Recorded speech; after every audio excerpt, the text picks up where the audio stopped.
que são 9 Copas Américas apenas, 4 Copas das Confederações, mas o Brasil é considerada a maior seleção aí, ó, a melhor de todos os tempos, porque tem 5 Copas do Mundo, né? A gente ganhou em 58, 62, 70, 94 e 2002. Todo mundo tenta, mas só o Brasil é penta, pelo menos por enquanto, porque se continuar do jeito que tá as coisas aí, velho, daqui a pouco uma seleção vai empatar com a gente.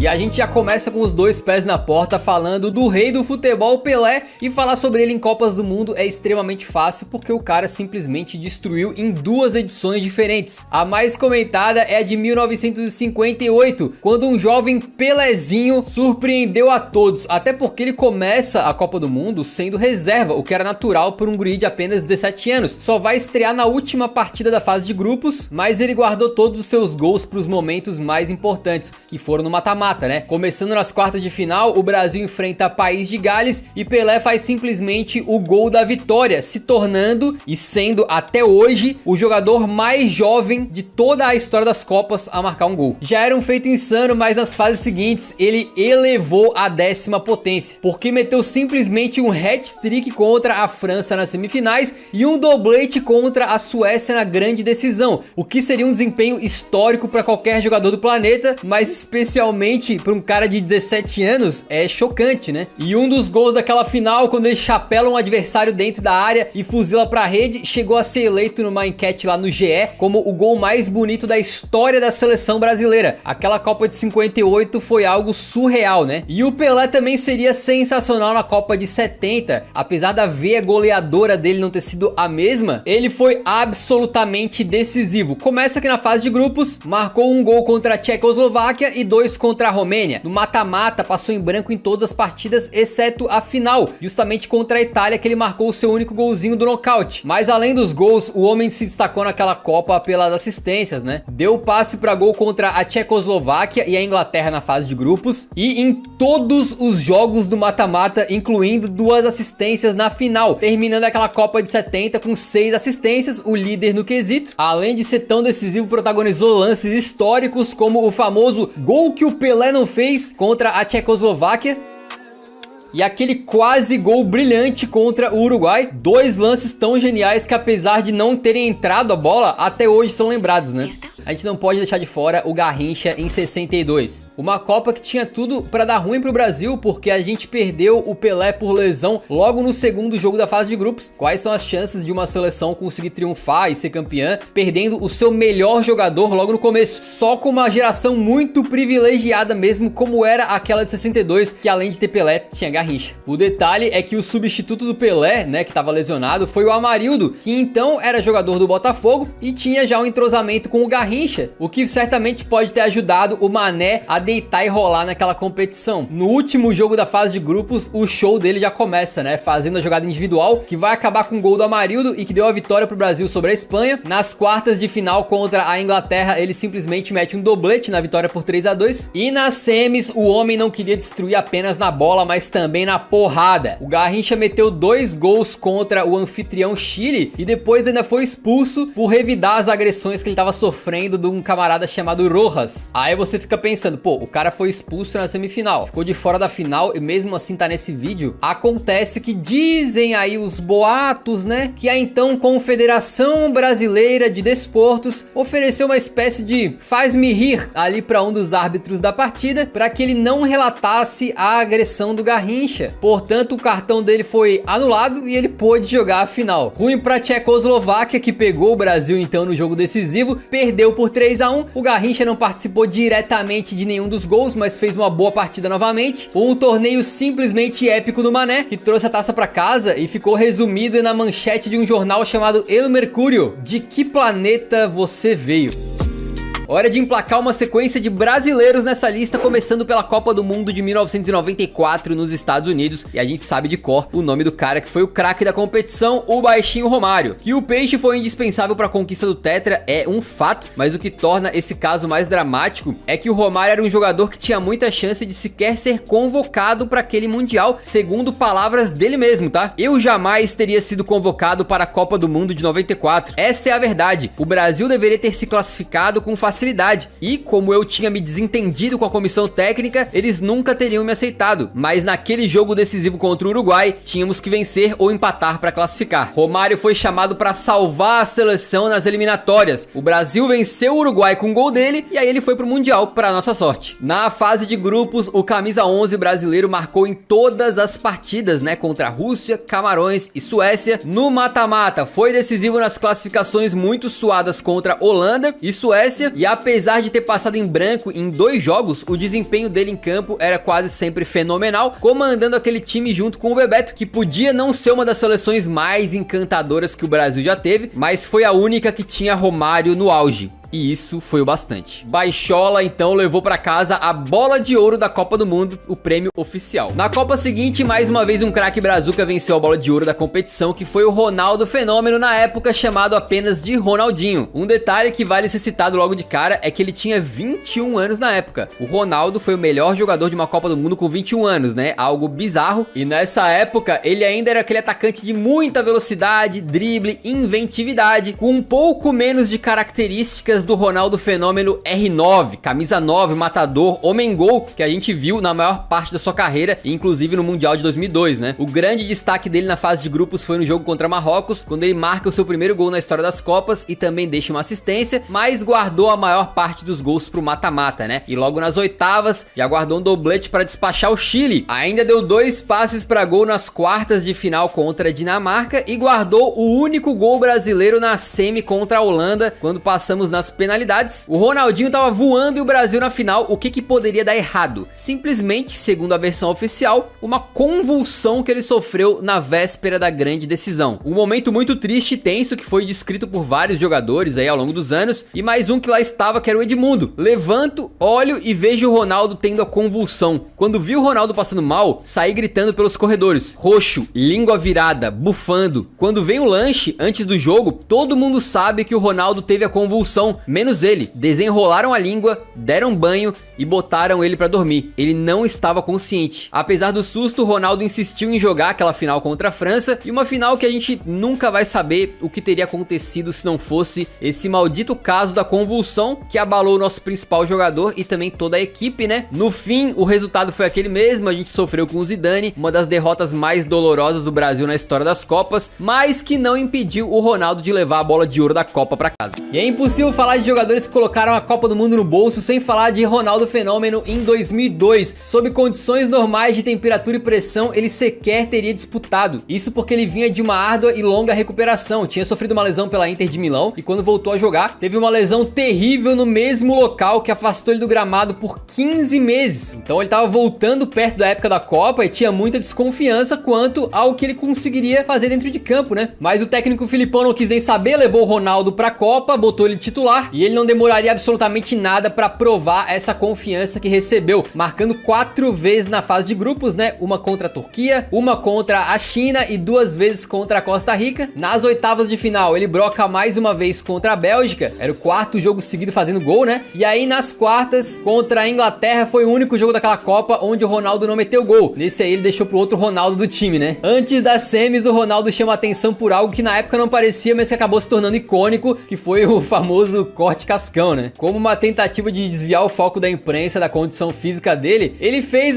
aquela peripécia no seu próprio cabelo, e o fato é que deu certo tanto fora de campo quanto dentro dele, né? Com o cascão na cabeça, Ronaldo fez o único gol do Brasil na difícil vitória contra a Turquia nas semifinais, e depois na decisão todos vocês sabem, né? Oliver Kahn bateu roupa, Rivaldo fez corta-luz, Ronaldo brocou 2 vezes e garantiu o penta do Brasil. Ele foi às redes em 2002 8 vezes, sendo artilheiro daquela Copa e virando sinônimo do que é ser decisivo numa Copa do Mundo, né? Tanto é que o melhor jogador daquela Copa, escolhido pela FIFA, foi o Oliver Kahn. Tá certo isso, produção? Ah, o Kahn jogou muito mesmo.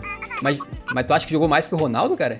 Complicado, hein? Complicado. E por falar em Brasil e Alemanha, em 2002, talvez uma das falhas mais conhecidas de todos os tempos, né? Foi na final daquela Copa e você lembra bem. O Rivaldo manda um belo chute de fora da área e o Oliver Kahn dá aquela espalmada maravilhosa pra chegada do Ronaldo Fenômeno, que tava ligadaço no lance, empurrou pro gol vazio e abriu o placar pro Brasa, que depois fez o 2-0 e foi pentacampeão mundial. Alegria pra gente, tristeza pro Oliver Kahn, que fazia uma grande Copa do Mundo. Inclusive, Inclusive, mesmo com essa falha aí, ele foi eleito o melhor jogador, oficialmente, tá, pela FIFA, daquela Copa. Uma dupla que já deu muita alegria pro torcedor brasileiro e tá marcada na memória, é a dos dois R's, né? Ronaldo e Roberto Carlos.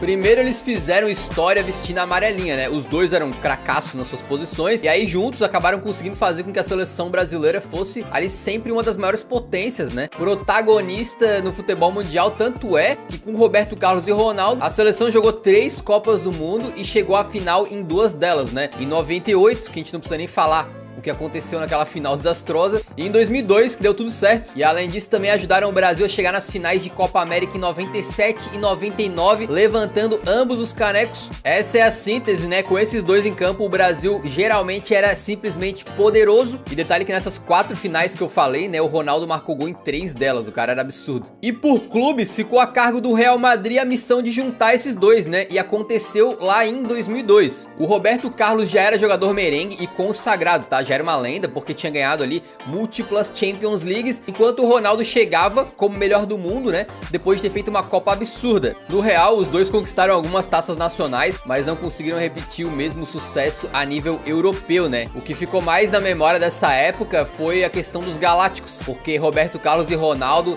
eram 2 das peças, né, mas também tinha lá o Figo, o Beckham, o Zidane. Com essa história toda, a dupla Ronaldo e Roberto Carlos teve junto por muitos anos, né? E isso é exemplificado pelas falas do Roberto Carlos num documentário sobre a vida do Ronaldo. Dormi mais vezes com o Ronaldo do que com a minha própria mulher. Fiz tudo com o Ronaldo, com e sem limites. Desde 1993, ele é meu irmão. E eles juntos ainda vestiram a camisa de uma terceira instituição, né? Quando lá em 2009 atuaram pelo Corinthians durante um curto espaço de tempo ali. E claro, tem um lugar onde eles jogaram juntos no ataque. É verdade, como dupla de ataque mesmo.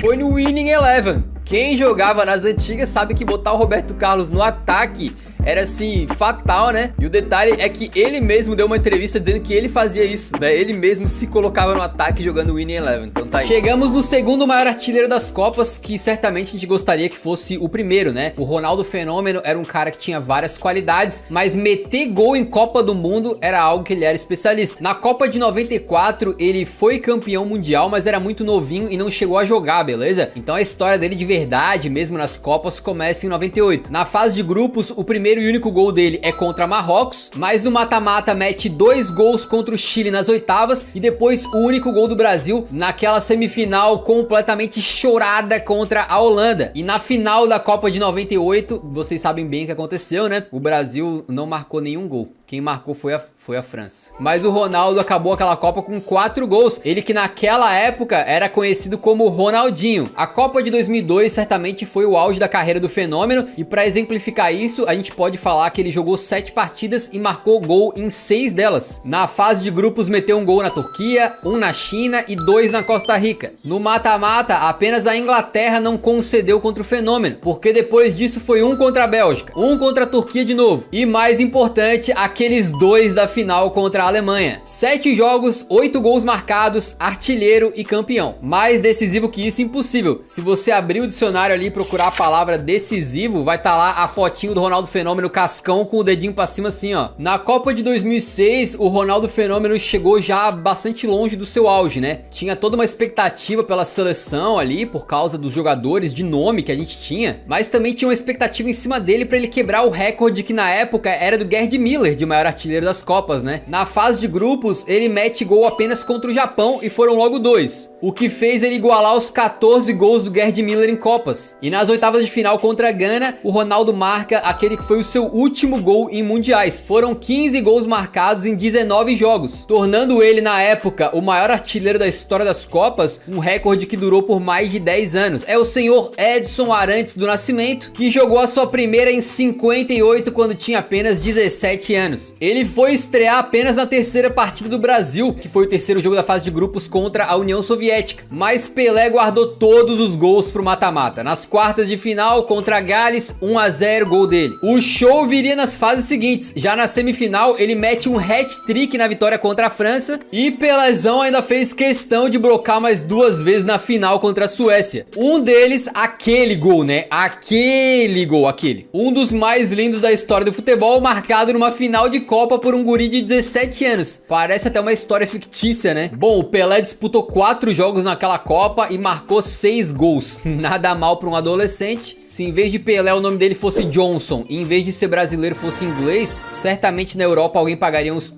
300 milhões de euros por ele, né? Na Copa de 62, o Pelé deixa um golzinho contra o México, mas foi só, porque ele acabou tendo aquela lesão na fase de grupos que tirou ele do restante da Copa, né? E na Copa de 66, ele continua sem sorte, porque o Brasil tem um desempenho terrível, cai ainda na fase de grupos, e apesar de ele disputar 2 partidas, conseguiu meter gol apenas contra a Bulgária. Mas a Copa de 70 não foi apenas a despedida do Pelé dos mundiais, mas também a sua redenção. Na fase de grupos, ele mete um doblete contra a Romênia, além de um golzinho contra a Tchecoslováquia. Do mata-mata pra frente, o Pelé fez apenas, entre aspas, um gol, justamente na final contra a Itália, apesar de ter dado assistência em todos os jogos da fase de nocautes, terminando aquele mundial então com 4 gols em 6 partidas. Ao todo, Pelé disputou 14 jogos em Copas do Mundo e marcou 12 gols. Ele não é o maior artilheiro, mas isso não muda o fato de que é o maior jogador da história das Copas. Todo mundo já deve ter ouvido a expressão "o gol que Pelé não fez". Cada vez que algum jogador tenta chutar uma bola do meio campo, alguém fala isso. E é justamente porque o Pelé não fez esse gol, né? Obviamente foi na Copa de 70 contra a Tchecoslováquia que ele até tentou. Ele recebe a bola um pouco antes do meio campo e pensa, daqui vai? Por que não, né? O Pelé, meu amigo, poderia fazer qualquer coisa, poderia meter um gol daquele. Aí ele dá um chutaço em direção ao gol e a bola trisca, cara. Passa muito perto, mas infelizmente não entra. É o gol que o Pelé não fez, né? Tá eternizado aí com essa frase. Se tornando então um dos quase gols mais famosos da história. Mas calma que o rei do futebol tem mais um lance nessa lista e também foi na Copa de 70, beleza? Só que dessa vez contra o Uruguai. O craque Tostão dá uma enfiada de bola pro Pelé,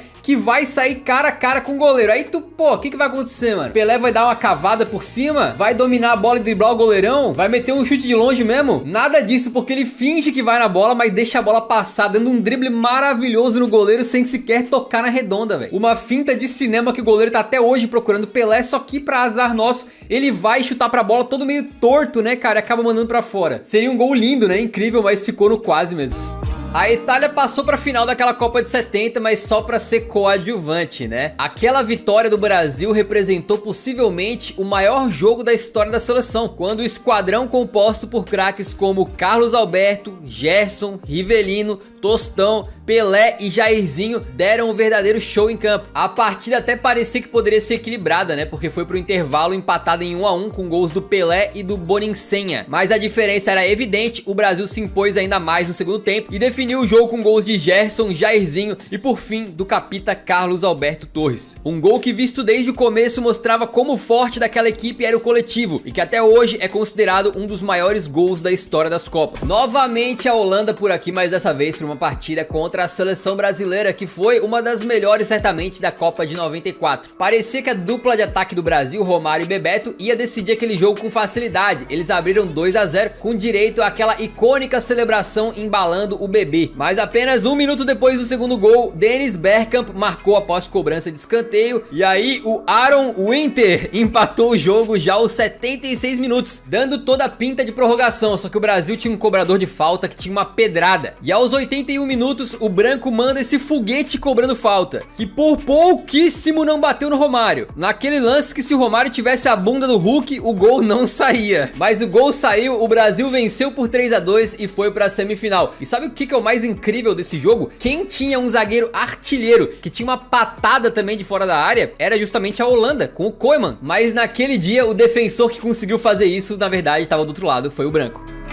Outro 3 a 2 marcante da seleção brasileira veio na Copa seguinte, né, de 98, contra a Dinamarca nas quartas de final. Com questão de 2 minutos de jogo, a galera ainda pegando a cerveja antes de sentar no sofá pra assistir o jogo e tal, a Dinamarca saiu na frente com o Martin Jorgensen aparecendo na área pra mandar pra rede. Pouco depois, o Ronaldo deixou o Bebeto em ótimas condições e ele não deu chance pro Schmeichel. Aos 27 foi a vez do Rivaldo receber uma boa bola do Fenômeno e virar o jogo pro Brasil. Na segunda etapa, Brian Laudrup, irmão do craque Michael Laudrup, empatou novamente a peleja e ainda meteu essa comemoração toda debochada. Mas quem riu por último foi o Rivaldo, que mandou esse petardo de fora da área e definiu o placar final desse jogaço. Pelo menos até os 32 do segundo tempo, quando dá uma jogadaça da Dinamarca e o camarada só precisa empurrar pra empatar o jogo. Mas mandou pra fora, amigo. E aos 43, bola na área, a Dinamarca parte pro empate, mas a bola bate na trave. O Brasil segurou a pressão e na hora do apito final, o torcedor brasileiro conseguiu dar aquela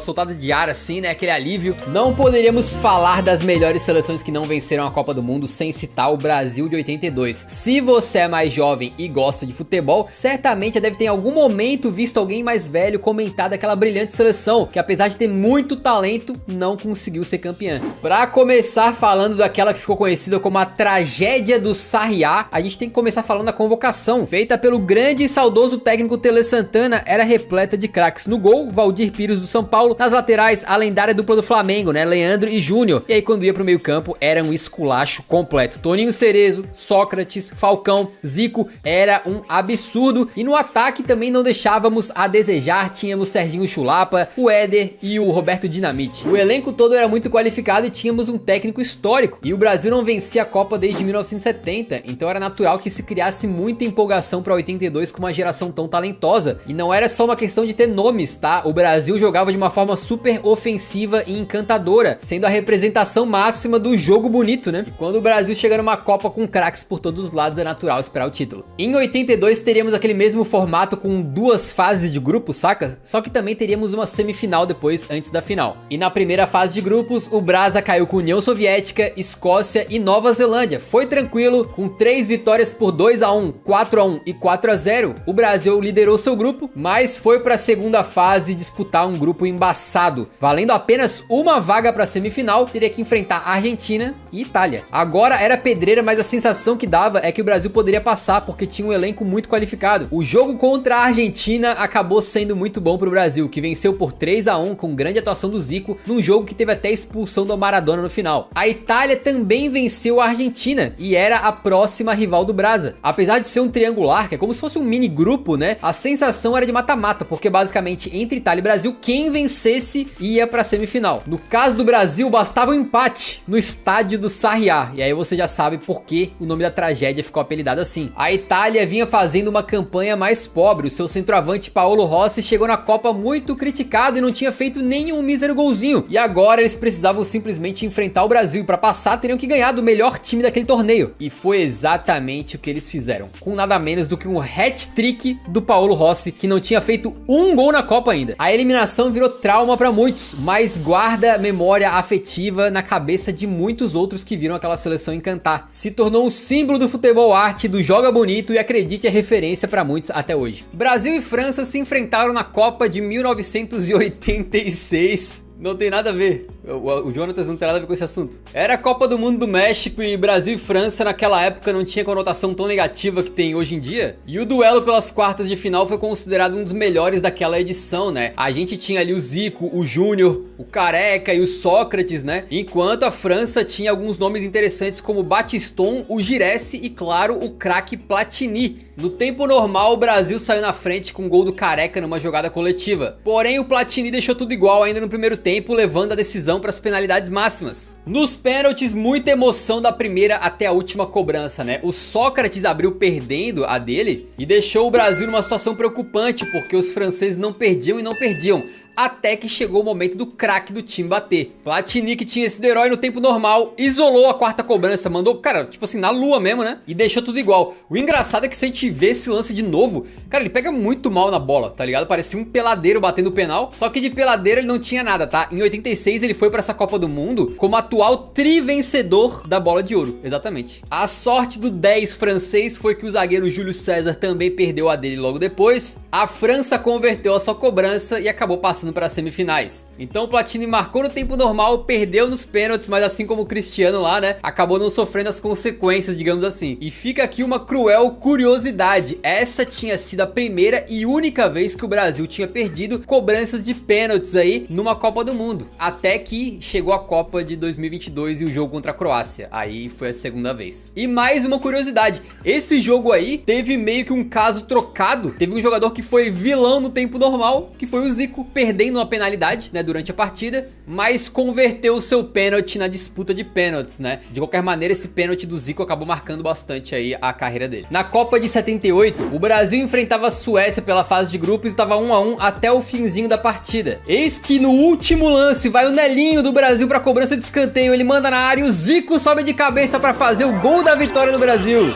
Mas não valeu, porque o juiz apitou o final do jogo, quando a bola estava no ar, amigo. Na cara de pau, o Nelinho cobrou o escanteio, a bola indo pra área, o juiz... Não, acabou o jogo. Um roubo descarado contra o Brasil e adivinha, depois dessa o juizão foi suspenso e nunca mais apitou uma partida de Copa do Mundo. É um momento fofo numa partida contra o Brasil na Copa de 1962, quando um cachorrinho invade o gramado. E aí que a mágica aconteceu, porque o Garrincha vai ali pegar o cachorro e ele, que é considerado um dos maiores dribladores da história do futebol, toma um olezão do pequeno dog, que depois do olé vai enfrentar um novo adversário. O inglês Jimmy Greaves fica de 4 ali, né, faz a posição de um cachorro e consegue segurar então o pequeno cãozinho. Só que nisso o cachorrinho, coitado, ficou muito assustado, se mijou inteiro no colo do Jimmy Greaves, que diz a lenda que passou o restante do jogo contra o Brasil todo fedendo a urina de cão. E depois disso existe uma lenda aí de que o Garrincha adotou o cachorrinho, e parece que isso realmente aconteceu. A edição de agosto de 1962 da revista O Cruzeiro conta que o cachorrinho era chamado Bob, foi enviado para a revista e depois de lá eles presentearam o Garrincha com o cãozinho, que foi reapelidado aí de Bi, em homenagem ao bicampeonato do Brasil naquela Copa do Mundo. E Eurofute é cultura, tá? Num grupo com Tchecoslováquia, México e Espanha, não havia dúvidas que o Brasil era favorito, e isso se confirmou com uma boa estreia contra o México com gols de Pelé e Zagallo. Mas no segundo jogo, um grande baque. Contra a Tchecoslováquia, Pelé se lesionou. E não foi apenas um incômodo muscular ou algo do tipo. Foi uma lesão que tiraria o rei de todo o restante da Copa. Para piorar, o Brasil empatou aquela partida em 0 a 0, o que levantava a dúvida. Será que sem o Pelé vai dar? Imagina como seria perder Romário em 94 ou Ronaldo em 2002. Um desfalque aterrador. O escolhido para o lugar do Pelé foi um camarada chamado Amarildo, e ele não decepcionou. No terceiro e último jogo da fase de grupos, ele marcou os 2 gols que deram a vitória para o Brasil sobre a Espanha por 2 a 1. Amarildo provaria que naquela Copa de 62 o Brasil poderia se dar ao luxo de algo inacreditável: perder Pelé.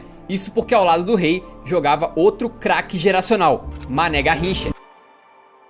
E logo nas quartas de final, a seleção canarinha despacha a Inglaterra por 3 a 1, com 2 do Mané e 1 do Vavá. Nas semifinais, o Brasil repetiria o que aconteceu na Suécia e enfrentaria os anfitriões do torneio, o Chile, com Garrincha novamente metendo o jogo no bolso, marcando 2 gols que, com mais 2 do Vavá, geraram um 4 a 2 para cima dos chilenos. Você já ouviu aquela musiquinha que diz: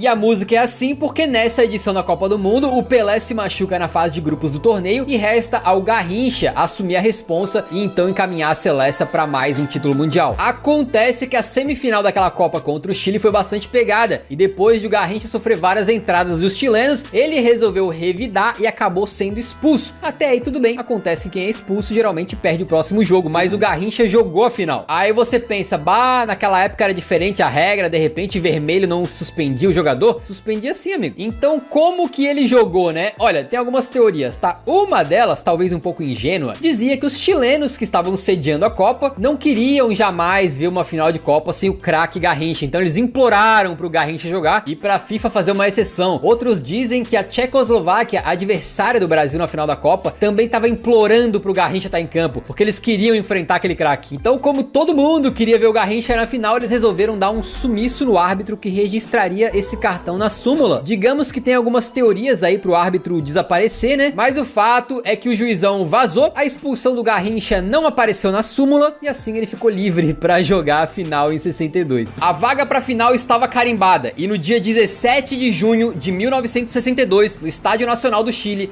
o Brasil então em busca do seu bicampeonato. A decisão foi justamente contra a única equipe que o Brasil não tinha conseguido vencer na Copa, a Tchecoslováquia, naquele jogo em que o Pelé se machucou. E assim como na final de 58, os adversários começaram melhor e marcaram um gol logo no começo, com o Masopust infiltrando na área e só tendo o trabalho de tirar do goleiro. Mas quis o destino que Amarildo, o camarada que substituiu o Pelé, empatasse o jogo com uma jogada brilhante na ponta esquerda e uma finalização cruzada. No segundo tempo, o Brasil mostra a sua superioridade. Amarildo, que jogava no Botafogo naquela época, assim como o Garrincha, faz mais uma jogada brilhante na ponta e cruza no segundo pau, na cabeça do Zito, que virou o jogo. E pra fechar a conta, o goleirão da Tchecoslováquia entrega a paçoca e o Vavá não perdoa. Brasil 3-1, bicampeão do mundo de forma incontestável, superando a adversidade de perder o seu melhor jogador por praticamente todo o torneio. Com aquela conquista, o Brasil alcançava Itália e Uruguai, que também tinham vencido 2 Copas do Mundo cada um. E a partir então de 1962,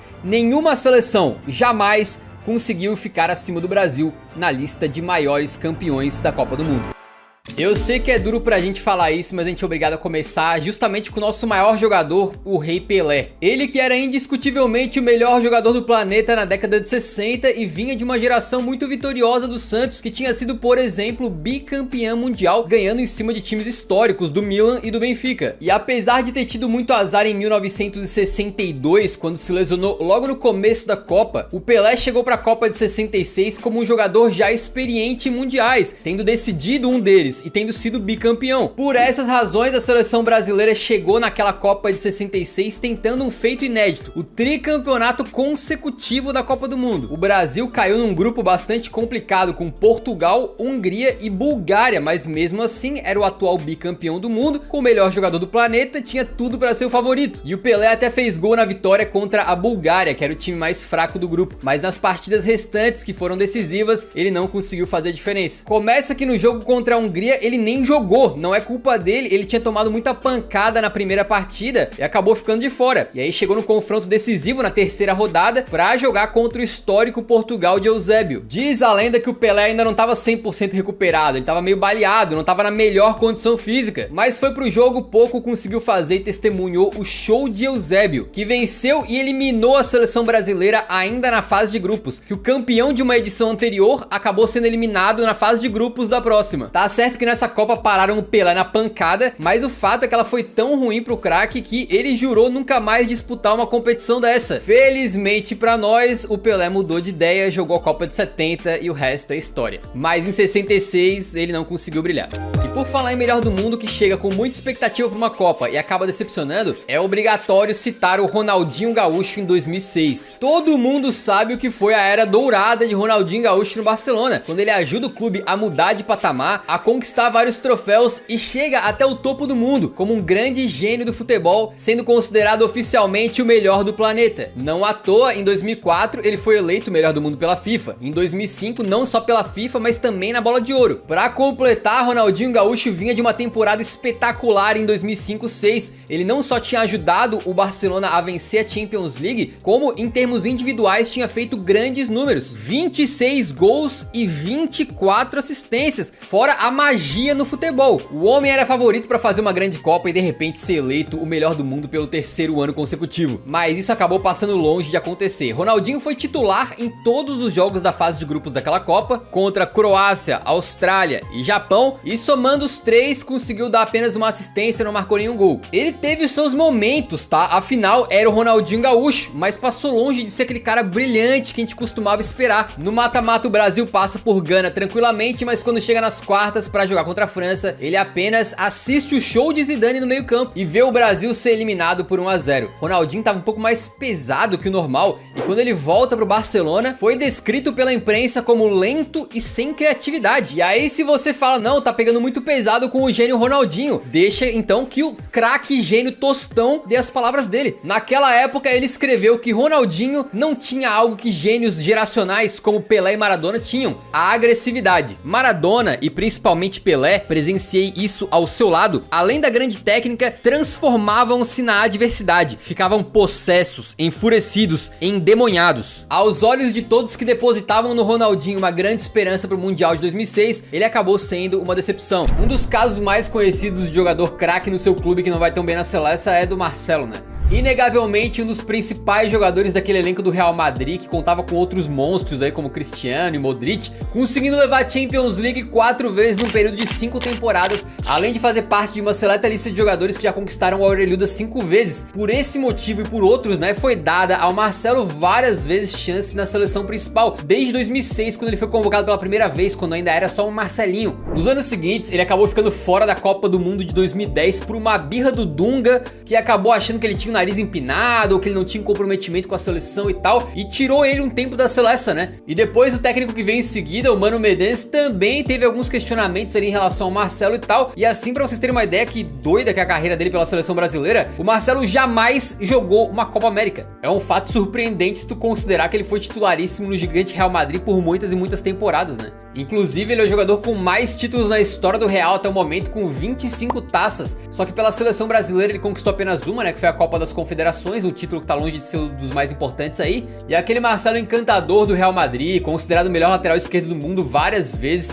e entrando nessas listas de melhor time do ano da FIFA Pro e da UEFA, por exemplo, parecia outro quando vestia a camisa amarelinha, protagonizando alguns momentos bizarros pela seleção, como por exemplo na Copa do Mundo de 2014, em que ele foi convocado e jogou, né? Mas fez um gol contra logo no primeiro jogo ali contra a Croácia. E também o Marcelo fez parte de um elenco que acabou ficando muito marcado, que foi o time que tomou 7 a 1, né? Não tem como. É óbvio que ele não foi um dos maiores culpados, mas só de ele estar ali, junto com outros camaradas que também estavam em campo naquele dia, ficou um pouco marcado, né? E ele era um defensor, né? De um time que tomou 7 gols, então isso aí também bota um pouquinho mais de sal na ferida. E talvez o estilo do Marcelo pode ter sido um problema na seleção, né? Porque ele sempre foi um lateral mais ofensivo, inclusive gerando dúvidas uma época no Real Madrid quanto a isso. Vale lembrar, quem começa a final de 2014 na Champions é o Fábio Coentrão, por exemplo. E por mais que a seleção por algum tempo fosse conhecida pelos seus laterais que atacavam bastante, quando você olha pra técnicos aí como o Mano Menezes, o Tite, o Dunga, não são exatamente os caras mais ofensivos dessa maneira, né? O Marcelo também jogou a Copa de 2018 naquela fatídica eliminação pra Bélgica, e no final das contas ele tem 58 jogos pela seleção, né? Não é de se jogar fora, mas teve vários momentos durante a carreira dele que ele tava bem no seu clube, mas não tava na seleção, seja por alguma treta com o técnico ou por algum outro motivo. O fato é que ele não foi um cara que vai ficar marcado, né, com a camisa da amarelinha aí, e desde a Copa de 2018 não foi mais convocado. A gente segue falando de Brasil pra dizer que enquanto esses dois outros caras da lista estavam tomando de 7 a 1 pra Alemanha, o próximo que tava pintando as ruas da sua cidade em clima de Copa e ainda nem sonhava em pisar lá na Granja Comari. O Gabriel Jesus começou a se destacar novinho jogando pelo Palmeiras, sendo eleito a revelação do brasileiro em 2015 e o melhor jogador da temporada no ano seguinte, quando foi campeão pelo Verdão. O seu destaque foi tão grande que depois ele se transferiu pro Manchester City, chegando a ser finalista do prêmio Golden Boy de 2017, ficando atrás apenas de Rashford, Dembélé e do Mbappé, que venceu, né? E o brasileiro não pode ver um guri se destacando que já pede na seleção, e com o Gabriel Jesus foi exatamente o que aconteceu, né? E parecia que esse casamento dele com a amarelinha ia dar bom, porque ele levou o ouro nas Olimpíadas de 2016, né? E também foi bem nesse começo da seleção principal. Ele teve 8 participações em gols em 6 jogos nas eliminatórias pra Copa, sendo titular incontestável daquele momento e assumindo muito bem a 9 na seleção. Só que o que parecia que ia dar muito certo acabou se tornando algo desgastante, né? Isso começou principalmente depois da Copa de 2018, quando ele foi o atacante principal da seleção e não marcou um único gol sequer, e ganhou o chato apelido ali de Gabriel Jejum por alguns torcedores, né? E até ficou marcado por aquela questão de, ah não, ele tava fazendo papel tático dele, aí não marcou nenhum gol. E é aquela coisa, cara, brasileiro vai comemorar amistoso, Copa das Confederações, Copa América, vai. Mas no final das contas o que importa de verdade é a Copa do Mundo, né? E se o cara mete gol a rodo pelo clube dele, mas chega na Copa e não consegue fazer nada, vai ficar taxado. É difícil fugir disso, sendo justo ou não com o jogador. E aí é bem verdade que nos anos seguintes o Gabriel Jesus também conseguiu meio que dar a volta por cima, né? Sendo decisivo, por exemplo, na conquista da Copa América e marcando gols que ajudaram até ele chegar ao título ali de maior artilheiro da era Tite em 2019. Só que depois desse período, acabou que o Gabriel entrou numa seca absurda pela seleção. E tem um dado meio chocante sobre isso, que é o seguinte, né? Desde 2020, o Gabriel Jesus tem apenas um gol marcado pela seleção brasileira. Foi contra a Coreia do Sul num amistoso em 2022. É verdade que na Copa do Mundo no Catar ele mal jogou, mas também é verdade que ele não marcou nenhum gol. E aí na cabeça do público brasileiro ficou o quê? 2 Copas do Mundo jogadas, nenhum gol marcado para um atacante. E aí não ajudou muito também recentemente quando o Gabriel teve um momento de sinceridade ali e disse que o gol é inevitável. Eu acredito que não seja o meu ponto forte. Isso aí virou até motivo de chacota para alguns, né? E no final das contas tá longe de ter sido um jogador horroroso que jogou pela seleção, como alguns maldosos gostam de dizer aí, mas o fato é que a imagem dele na seleção no momento não é das melhores. Eu, por exemplo, até agora não entendi o que o Rafinha quis dizer quando falou. Porrada neles, sem dúvida. Eles. É isso. Foi logo antes de um Argentina contra Brasil, numa entrevista que ele deu pro Romário, e ficou na dúvida ali, né? Era pra colocar pimenta no jogo, pra fazer o torcedor brasileiro se importar mais com o negócio, era pra mostrar autoconfiança, ou pra provocar e desestabilizar os argentinos, ou era pra fazer média com o próprio Romário, já que o Rafinha ficou só repetindo o que o baixinho falava, né? Eu não sei, agora o complicado é que o Rafinha foi muito agressivo na fala dele, usando palavras ali de baixo calão e incitando violência, o que não só é completamente desnecessário, como, cara, o Brasil tava de mal a pior há mais de ano, enquanto a Argentina, fortíssima, ganhando tudo desde 2021. Será que era o momento mesmo de meter uma dessa? E assim, no final das contas, não era, porque em campo não só o Brasil não deu porrada em ninguém, nem fisicamente, né, sentando o cacete nos rivais, nem futebolisticamente. O que se viu foi o contrário, o Brasil tomando porrada da Argentina, isso sim. Foram 4 gols, que só não ficou uma humilhação maior ainda, porque o Romero resolveu entregar um gol pro Matheus Cunha ali, né, que foi a única coisa boa que o Brasil fez no jogo. Mas de resto, o time não fez nada e o Rafinha tampouco. Ele cobrou uma falta que beliscou o travessão, mas foi só isso. E ele, que talvez seja o craque da temporada europeia, meteu uma de Gasparzinho no final das contas, assim como outros nomes graúdos da seleção. Ainda tomou um encontrão do Dibu Martínez, ficou pianinho, também tomou um amarelo, ficou suspenso do próximo jogo. Então, cara, a gente não sabe como é que seria a partida sem essa declaração, e é muito possível que a Argentina ganhasse de qualquer forma, mas o complicado é que os próprios argentinos contaram que ouviram a declaração e, claro, compartilharam ali num grupo que eles têm. Então foi uma parada que serviu de motivação para eles amassarem o Brasa, e pra piorar, os jogadores do lado da Argentina nem entraram na pilha. Eles simplesmente entraram motivados, ganharam na bola e ainda saíram por cima, elogiando o Brasil, como foi o caso do técnico Scaloni, que disse que adora o futebol brasileiro e desejou que o Brasil supere essa fase ruim. Ou seja, nem irritar os argentinos o Rafinha conseguiu por completo. Ele ofereceu porrada, mas não entregou nem soco, nem chute, nem nada, e ainda recebeu um abraço do Scaloni e um 4-1 no placar. Foi a crônica de uma humilhação completa. E quando eu era moleque, eu lembro de ficar assim de queixo caído com o azar do Emerson, que foi convocado pra Copa. Emerson, da Roma. E num treino pré-Copa, naquele rachão ali descontraído, em que tá todo mundo meio que brincando, ele falou, ah, vou pro gol, vou ser goleiro. Só que assim, cara, antes de uma Copa, tu não brinca. Isso porque o Rivaldo chutou uma bola, o Emerson quis mostrar que era o... mas acabou tendo uma luxação no ombro por causa disso e foi imediatamente cortado da seleção. E pior, tá? Isso aí foi um diazinho antes da estreia do Brasil na Copa. E o Emerson não só era um homem de confiança do Filipão naquela época, como era o capitão da seleção. Exatamente, então todo mundo lembra daquela famosa imagem do Cafu levantando a Copa do Mundo, levantando o penta ali como capitão. Mas lá em 2002, se o Emerson tivesse pegado um pouquinho mais leve no treino, tivesse levado mais a sério, seria ele o homem que teria levantado aquele troféu. Mas o caso do Mário Fernandes é um pouco diferente, porque ele teve chance sim com a seleção brasileira, ele foi convocado, chegou aí jogar o antigo super clássico das Américas, aquele amistoso glorificado entre Brasil e Argentina. Isso quando ele ainda tava no Grêmio, né? Mas aparentemente o Mário Fernandes ficou irritado porque ficou no banco no primeiro jogo, e aí largou a concentração e não quis participar do jogo de volta. Esse tipo de atitude certamente não pega bem, né? E assim é claro que o Mário Fernandes não foi mais convocado na época. E aí depois de muitos anos atuando pelo CSKA Moscou, ele acabou buscando então a dupla cidadania para poder defender a seleção da Rússia. E foi exatamente o que ele fez, inclusive jogando a Copa do Mundo de 2018 pela Rússia como titular. No final das contas, a carreira do Mário Fernandes não foi de tão alto nível assim, então é bem possível que depois daquele super clássico das Américas, ele não tivesse sido mais convocado de qualquer maneira, a gente não sabe. Agora, o que é um fato é que o cara simplesmente jogou uma Copa do Mundo. E o nosso foco aqui é futebol europeu, mas a gente vai dar uma leve desviada no começo do vídeo para ir pra China. Lá na China, a gente sabe que os caras têm investido bastante em futebol nos últimos anos, e com esses grandes investimentos, vários jogadores estrangeiros acabaram indo jogar por lá, e é o caso também de vários jogadores brasileiros, né? Um dos casos mais famosos é o do Elkeson, que teve uma passagem importante pelo Botafogo antes de ir pra China lá no longínquo ano de 2013. E depois de alguns anos jogando bem lá, ele se naturalizou chinês para defender a seleção da China e inclusive mudou de nome, né? Agora o nome dele é Aikesen. Parece que a China não permite dupla nacionalidade, então pro Elkeson ter conseguido se naturalizar chinês, ele parece que teve que abrir mão da cidadania brasileira, digamos assim, e acabou também mudando de nome, né? Um caso muito parecido foi o do Aloísio, conhecido no Brasil aí como Boi Bandido, que se destacou lá no São Paulo principalmente, né? Também joga na China há um tempão, se naturalizou chinês para defender a seleção e o nome dele atualmente é Luo Guofu. E talvez o mais famoso da lista seja o Deco, jogador histórico que passou pela base do Corinthians, né? Antes de ir aí para Portugal e acabar se firmando no Porto, onde ele virou uma lenda, inclusive venceu a UEFA Champions League de 2004 sob o comando do Mourinho, e depois teve uma carreira brilhante aí, passando por Barcelona, Chelsea, até no Fluminense, quando ele veio encerrar a carreira, ele foi bem. Mas quando ele jogava no Porto, lá foi que ele adquiriu a dupla nacionalidade, virou português também, né? E aí ele explicou a decisão dele de defender a seleção de Portugal. Chegou um momento em Portugal que havia muita pressão para que eu jogasse por lá. As pessoas na rua me pediam isso. Foi mais por gratidão ao que Portugal me deu que eu optei por defender a seleção de lá. E ele disse também que não se arrepende. Mas quando ele fez essa mudança aí, né, gerou bastante polêmica. Inclusive o Figo, um dos maiores jogadores da história de Portugal, aí um grande craque, né? Na época que o Deco tava virando português para defender a seleção, o Figo não gostou. Se você nasceu chinês, bem, você tem que jogar pela China.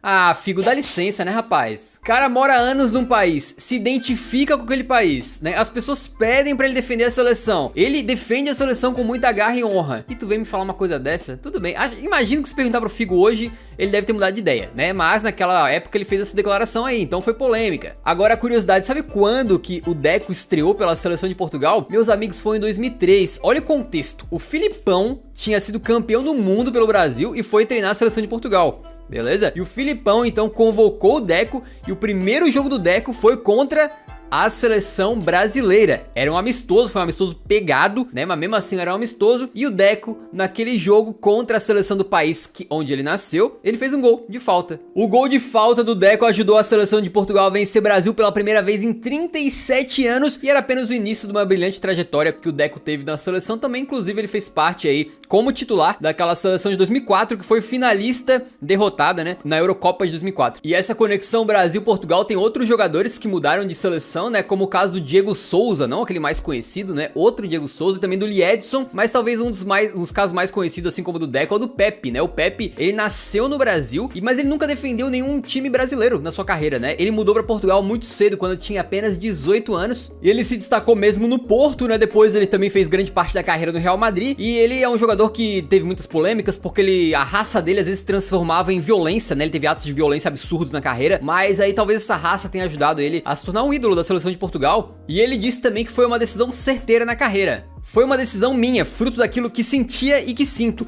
Não me arrependo de nada e nem me passa pela cabeça ter dúvidas sobre a decisão que tomei. Costumo dizer que Portugal me deu tudo. Eu queria ter nascido em Portugal. É só isso que me separa. E do ladinho de Portugal, outro país que muitos brasileiros acabam se naturalizando é a Espanha, né? E tem um caso bem da hora que é do Marcos Senna, um volante meio campista que passou em mais de 10 anos no Villarreal, né? E acabou aí se naturalizando espanhol e conseguiu aí não só disputar uma Copa do Mundo pela Espanha, como ganhar a Eurocopa de 2008 pela Espanha, jogando como titular. E agora um dos casos mais polêmicos, senhores, tretas, né? O Diego Costa é um atacante aí que nasceu no Brasil, obviamente, né? Mas ele nunca jogou por nenhum time brasileiro também. Ele foi pra Espanha muito cedo e se destacou principalmente no Atlético de Madrid, né? E quando ele tava começando a realmente assim virar um grande atacante, que ele se tornou, né? E depois, um pouquinho antes de ir pro Chelsea ali, era um momento que a seleção brasileira estava precisando de um goleador. precisando de um atacante, e o Diego Costa chegou a ser convocado e entrou em campo pela seleção brasileira 2 vezes vestindo a camisa amarela. Foram apenas 33 minutos em campo em 2 amistosos, lá no ano de 2013, contra a Itália e Rússia. Só que ele acabou não sendo mais convocado, né? E aí a Espanha tava de olho no cara e ele acabou obtendo a cidadania espanhola, então, e defendendo a seleção da Espanha, né? Mas você fala, pô, não tinha uma regra da FIFA que se o cara joga por uma seleção, ele não pode jogar por outra depois? E existe essa regra, mas amistosos não contam. Como o Diego Costa tinha vestido a camisa da seleção brasileira em 2 amistosos, ele pôde naturalmente, tranquilamente,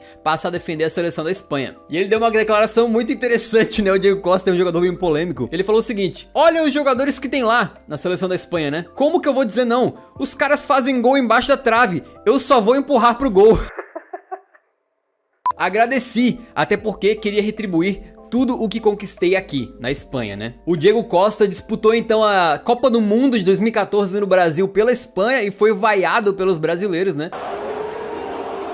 E também disputou a Copa do Mundo de 2018. Outro caso curioso do Thiago Alcântara, que ele tem uma história interessante porque ele nasceu na Itália, fez categorias de base no Flamengo, no Brasil, e se profissionalizou pelo Barcelona na Espanha, né? O Thiago Alcântara é filho do Mazinho, ex-jogador da seleção brasileira, que inclusive foi campeão da Copa do Mundo de 1994. E aí se liga na polêmica, né? O pai do Thiago, o Mazinho, falou sobre por que o Thiago escolheu a seleção espanhola. Quando tinha cerca de 16 anos, o Thiago foi convocado para a seleção espanhola. Eu não queria, nós somos brasileiros. Eu vim com a minha carreira na seleção brasileira e o sonho do brasileiro é vestir a camisa da seleção brasileira. Mas a primeira resposta que tive da CBF é que jogadores formados fora do Brasil não vestiriam a camisa da seleção. A política da CBF era essa. O Thiago então fez a carreira dele toda na Espanha, desde a seleção sub-16, beleza? Até os dias atuais, no momento que eu tô gravando esse vídeo, em que ele é titular da seleção espanhola, e certamente o Brasil poderia contar com um cara da qualidade dele no meio-campo da seleção. Já o Rafinha, irmão do Thiago, né, que apesar de serem irmãos, o Rafinha nunca chegou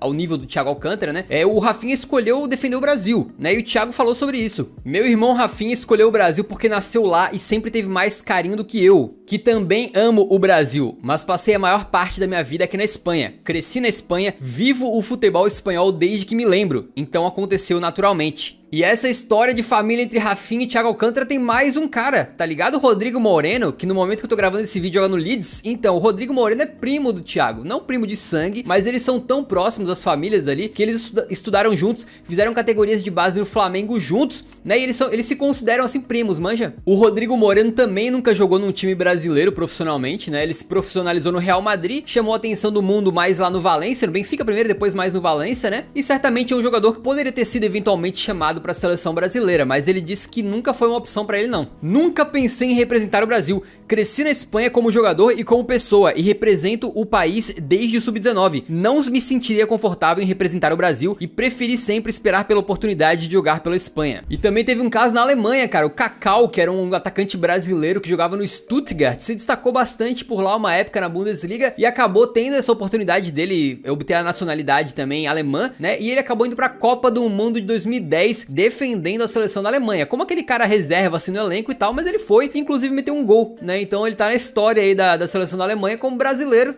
naturalizado, meteu o golzinho dele e tudo. Não, e terminou em terceiro naquela Copa, né? Então, bom pra ele, velho. Indo pra Itália, temos muitos brasileiros que defenderam a Azzurra, né? Inclusive o Thiago Motta, um jogador em volante, meio campista, que mais ou menos como outros jogadores fez categorias de base no Brasil, mas foi se profissionalizar na Espanha, pelo Barcelona. Ele também teve uma passagem interessante pela Inter de Milão e no PSG, onde ele se aposentou, né? E sobre defender a seleção do Brasil, onde ele nasceu, e da Itália, onde ele também tinha cidadania, ele disse: nunca sonhei com isso, com a seleção brasileira, né? Sinto que sou um italiano que nasceu no Brasil. Tive a sorte de ter uma família italiana e o privilégio de poder jogar pela Itália. Jogou bastante, inclusive defendeu a Itália nas Eurocopas de 2012 e 2016, além da Copa do Mundo de 2014 no Brasil. Outro brasileiro que defende a seleção da Itália é o Jorginho, né? Ele foi pra Itália muito cedo, com 15 anos, e se profissionalizou no Hellas Verona. Aí depois ele foi pro Napoli, onde ele jogou muito bem, naquele incrível Napoli do Sarri, né? Inclusive fazendo parceria no meio campo com um brasileiro convocado para a seleção brasileira, que é o Alan, né? E o Jorginho acabou chamando a atenção de outra seleção, da seleção italiana. Sempre vi a seleção brasileira como uma coisa muito distante, pelo fato de nunca ter atuado no Brasil profissionalmente e ter chegado aqui com apenas 15 anos de idade. Como a Itália abriu as portas para mim, eu não podia fechar. Agora, um caso diferente do Jorginho é o do jogador Emerson Palmieri, lateral esquerdo, que foi revelado no Santos, depois acabou indo para a Itália Itália, no Palermo, na Roma, até chamar a atenção aí e ir pro Chelsea. A diferença pro Jorginho é que ele disse que sempre quis defender a seleção brasileira, até jogou pelas categorias de base da seleção e tal, mas ele cansou de esperar uma convocação pra equipe principal. Você vai aonde se sente querido. Na Itália, eu já tava jogando na Roma havia uns 2 ou 3 anos e tava no meu auge. Eu esperei 7 meses pra responder. Acho que ele tá falando responder o interesse da seleção italiana convocar ele, né? Não tô falando de 7 dias, mas de meses. É muita coisa. E eles... acho que o Brasil sabiam do interesse da seleção italiana. Eu respeito, mas acredito que fiz a escolha certa. A Itália é outro país que tem muitos brasileiros com dupla nacionalidade, inclusive este que vos fala. E outro cara que fez essa troca aí foi o Rafael Toloi, que no Brasil jogou pelo Goiás, depois pelo São Paulo, onde ele era zoado e tal, às vezes era meio ridicularizado, tinha piadinha com o Toloi e tal, mas ele acabou indo pra Atalanta em 2015, né? E na Atalanta ele tem tido muito sucesso, tem sido um jogador sólido lá, titular dessa Atalanta muito boa dos últimos anos, que vem superando todas as expectativas tanto no campeonato italiano quanto até na Champions League. E aí quando a Itália veio batendo na porta, ele não negou. Nunca entraram em contato comigo. O Brasil, né? Quando eu soube que a Itália queria me convocar, imediatamente disse que sim. Toda a minha família ficou feliz. E agora em 2021 ele conseguiu finalmente essa cidadania italiana e aí já foi defender a seleção logo em seguida, inclusive convocado para a Eurocopa. E existem casos como esse em praticamente todos os países, né? Agora indo para a Ucrânia, tem 2 casos bem interessantes. Um deles é o Júnior Moraes, que foi formado no Santos, mas acabou rodando por outros países ali, até chegar na Ucrânia em 2013. Ele teve a oportunidade de se naturalizar ucraniano e fez isso, defendeu a seleção, assim como o Marlos, né? Jogador aí que passou por Coritiba, passou por São Paulo no Brasil e joga na Ucrânia desde 2014 e defende a seleção ucraniana desde 2017. E ele explicou também por que ele escolheu defender a seleção ucraniana. Nasci em São José dos Pinhais, amo a minha cidade, amo o Brasil, mas posso afirmar que tenho o coração dividido, já me sinto metade ucraniano. Então, pra mim, é um enorme prazer poder vestir a camisa da seleção e ajudar o país neste projeto esportivo. A gente acabou de acompanhar o Fluminense ser campeão da Libertadores de uma forma meio inusitada, porque o técnico Fernando Diniz estava treinando tanto o Flusão quanto a seleção brasileira ao mesmo tempo. A trajetória dele no futebol brasileiro ficou marcada por muitas vezes parecer que o time jogava bem, mas não encaixava da maneira correta, né? E aí gerou um negócio ali que algumas pessoas estavam chamando já de ciclo Diniz. O time dá uma engrenada no começo, passa a jogar bem, envolvendo os adversários, mas aí começava a jogar bem, só que perdeu os jogos, e aí começava não só a perder os jogos, como jogar mal mesmo, aí ele era mandado embora, começava bem em outro clube, e o ciclo continuava. Pra vocês terem uma ideia, até ele voltar pro Fluminense em 2022, ele não tinha um título de primeiro escalão sequer na carreira, nem um estadualzinho, sem contar que ele já tinha sido demitido do próprio Fluminense em 2019, e em 2020 ele era o técnico do São Paulo, que liderou o campeonato por um bom tempo, e aí depois acabou deixando o título escapar. O primeiro ponto alto na carreira dele foi em 2016, quando ele comandava o Audax de Osasco e conseguiu chegar na final do Campeonato Paulista. E por pouco não foi campeão pra cima do Santos. A partir dali, ele ganhou projeção nacional e passou por grandes clubes aí, como o próprio São Paulo, né? O Vasco, o Santos, a maioria seguindo aquele tal do ciclo Diniz e não ganhando nada. Foi voltando ao Fluminense a pedido dele mesmo em 2022 que as coisas começaram a dar certo, né? Naquele ano, ele já tinha conseguido uma campanha boa no Brasileirão, terminando em terceiro lugar, e também chegou nas semifinais da Copa do Brasil, geralmente com estilo bonito de jogar futebol e com aquela saída de bola curta na defesa que às vezes causa palpitação aí no coração do torcedor, né? Chegando em 2023, ele consegue então o primeiro título da sua carreira, vencendo o Carioca com uma virada espetacular pra cima do Flamengo aí no segundo jogo da final, né? E foi nessa pegada aí do Fluminense dando resultado, né? Que eles chegaram nas oitavas da Libertadores e aí a CBF mandou um zap pro Diniz dizendo que estava convidando ele pra ser aí o técnico, digamos, temporário da seleção, enquanto supostamente a gente espera o Ancelotti, vai saber, né? E aí foi assim então, tendo que treinar o Fluminense e também fazer observação e convocação da seleção brasileira ao mesmo tempo, que o Fernando Diniz levou o Fluminense a ser campeão da Liberta, então, com o Cano jogando demais e algumas joias da base sendo decisivos, né? Como o André e o John Kennedy. E a gente estaria mentindo se disséssemos que o Diniz foi o primeiro a fazer isso, porque antes dele teve lá em 98 o Pofechô Vanderlei Luxemburgo comandando a amarelinha e o Corinthians ao mesmo tempo. O Lucha já tinha sido bicampeão brasileiro com o Palmeiras e chegava no Corinthians em 98 depois de uma boa passagem pelo Santos em 97. Ainda no timão, e logo depois daquela final frustrante da Copa do Mundo de 98, né, quando a gente toma 3 da França, ele foi chamado para suceder o Zagallo de forma definitiva, não como interino, como temporário, como tá sendo aí o caso do Fernando Diniz, né? Comandando o Corinthians e a seleção, ele fez na época a melhor campanha da primeira fase do Brasileiro, com 46 pontos em 23 rodadas. E ele passou 4 meses com conciliando os dois trabalhos aí, né? E pela seleção eram só amistosos que ele tinha pela frente, então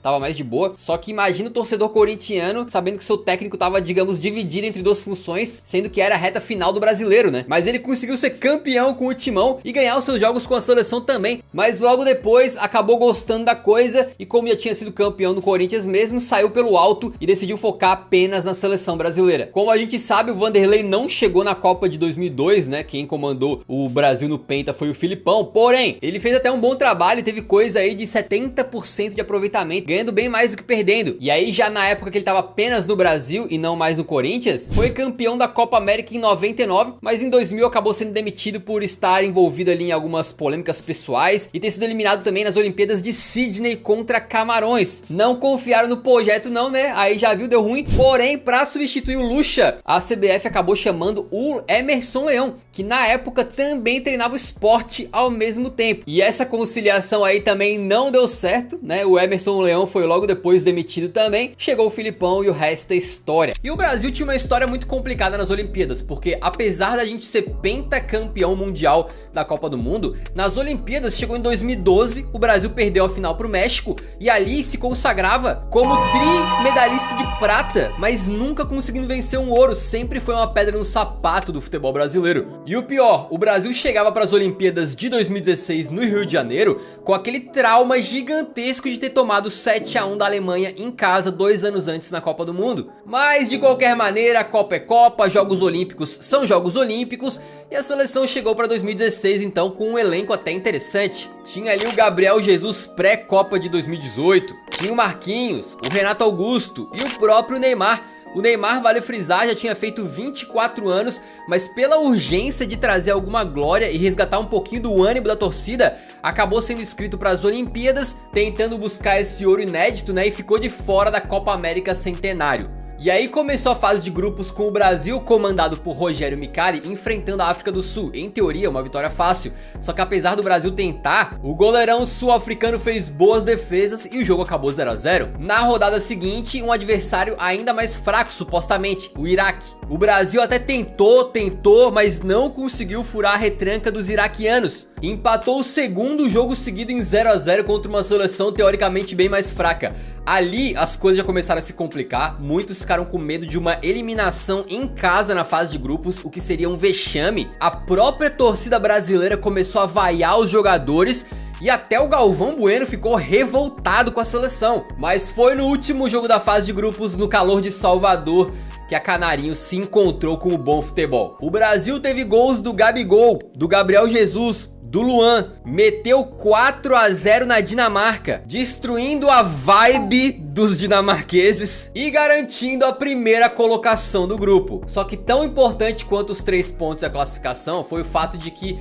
essa vitória deu confiança, né? Resgatou até a motivação do torcedor e tudo mais. E a partir dali o clima melhorou consideravelmente para as rodadas seguintes e para o mata-mata. Contra a Colômbia nas quartas, teve um belo gol do Neymar, um belo gol do Luan e o Brasil tava nas semis para enfrentar a seleção de Honduras. E com todo respeito a Honduras, né, uma seleção fraca, mas como a gente viu, meio que isso aí não significava tanta coisa, afinal o Brasil sequer conseguiu fazer um gol no Iraque. Só que agora a situação estava diferente, o Brasil já estava embalado, jogando em casa com o apoio da torcida e meteu 6 a 0 nos hondurenhos, com direito ao gol mais rápido da história das Olimpíadas, anotado pelo Neymar aos 14 segundos de jogo, e a mais um gol do Luan. E quando o Brasil vai pra final, fica esperando o adversário e é justamente a Alemanha, né? Sal na ferida aberta ainda, 2 anos antes tinha rolado 7 a 1, também tinha sido um jogo em casa, no Brasil, e agora valia a medalha de ouro. Uma precoce reedição do 7 a 1, ainda que com um time olímpico, né, não é o time principal, mas mesmo assim a rivalidade estava em alta. Enquanto nas piscinas, o Michael Phelps acumulava medalhas,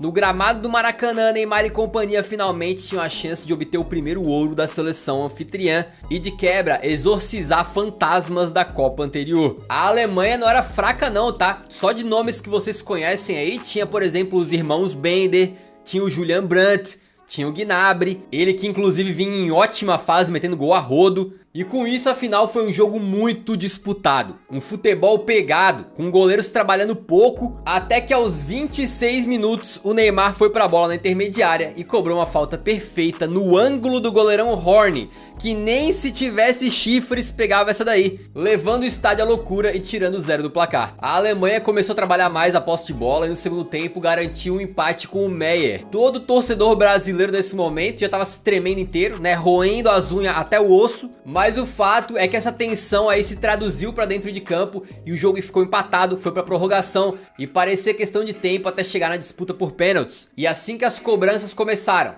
todos os atletas acertaram, para ambos os lados. E quando o placar já apontava 4 a 4, o Petersen, que tinha metido 6 gols nas Olimpíadas, foi pra bola e o Everton brilhou. Com a defesa do goleiro brasileiro, a bola decisiva caiu nos pés dele, o craque da seleção Neymar Júnior, que não titubeou, bateu, fez o gol e pro êxtase de milhões de brasileiros, consagrou uma seleção questionada, que começou mal o torneio, mas que terminou trazendo pro Brasil a nossa primeira medalha de ouro no futebol na história das Olimpíadas. É uma doideira pensar que a gente teve geração aí com Ronaldo, Rivaldo, Ronaldinho Gaúcho, Alex, e os caras não conseguiram, e essa molecada de 2016 que começou mal pra caramba a fase de grupos foi lá e fez. De qualquer forma, essa conquista em casa acabou virando histórica, né? E mesmo que tenha sido aí aos trancos e barrancos no começo, se tornou eterna pra gente. Esse vídeo foi um compilado de outros vídeos que a gente falou sobre a seleção brasileira, mas pra conhecer a história da seleção inteirinha do começo ao fim com detalhes, vai nesse vídeo que tá aparecendo na tela agora, que vale muito a pena, a gente fez com muito carinho e cuidado.